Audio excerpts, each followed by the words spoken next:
Ever wonder what happens when two people who fear closeness fall for each other? Fearful avoidant attachment is one of the most complex attachment styles.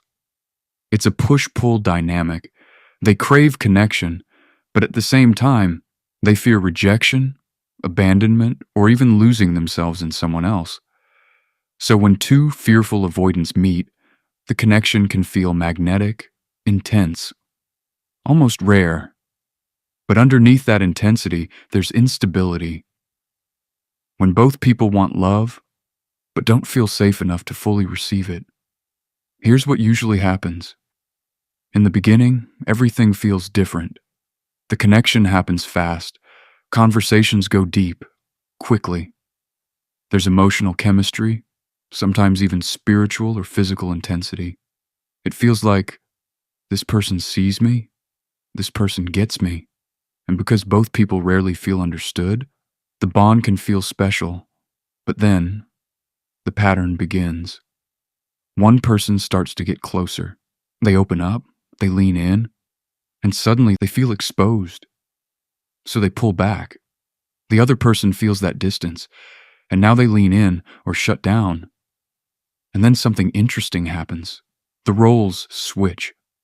The one who pulled away starts to come back. The one who leaned in now feels uncertain and pulls back. Both people are constantly shifting between, I want you, and I don't feel safe. This creates a cycle of mixed signals. Warmth one day, distance the next. I miss you, followed by silence. Moments of real intimacy, followed by emotional withdrawal. There are things both people feel deeply, but struggle to say out loud. At the core of this dynamic is fear of vulnerability. Both people want to open up. Both people want to be understood. But hesitation takes over. Conversations that need to happen get delayed. Apologies that could heal things go unsaid. Not because they don't care, but because opening up feels risky, and because both are sensitive to emotional shifts.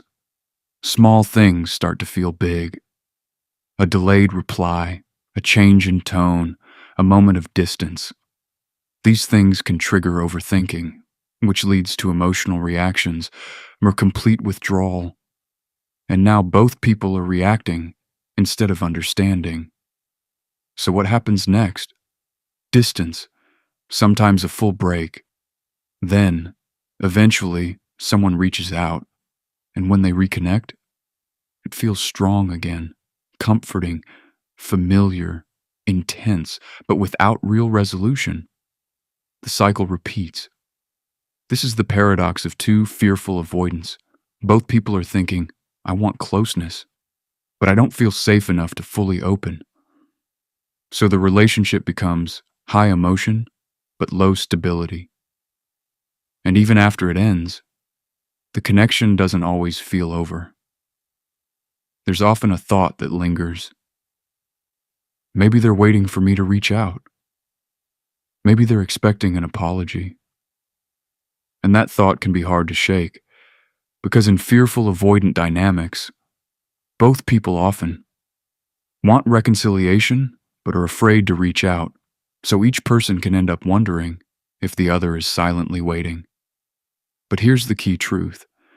Fearful avoidant relationships only stabilize when at least one person becomes emotionally secure, not by chasing, not by over-explaining, but by doing the internal work.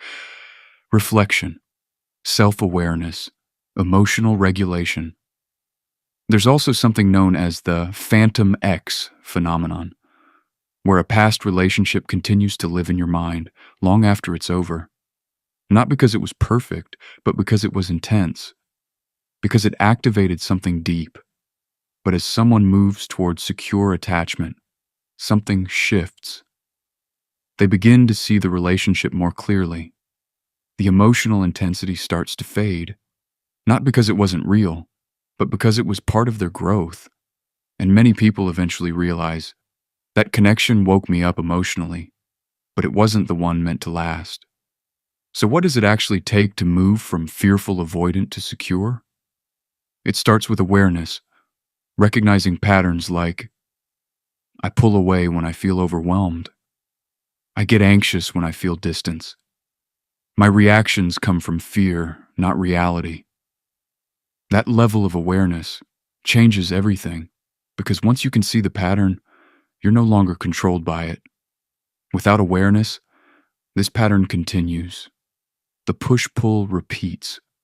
Trust slowly erodes, and eventually, one or both people burn out emotionally. But this dynamic isn't doomed. It can work if both people are aware, if they learn to communicate, even when it's uncomfortable, if they regulate their emotions instead of reacting, if they choose consistency over intensity. That's where real stability begins. So if you've ever been in a connection that felt intense, confusing, and hard to let go of, you might have experienced this dynamic. Have you ever been in a push-pull relationship like this? Let me know in the comments. And if this helped you understand it better, like, subscribe, and stay tuned for more.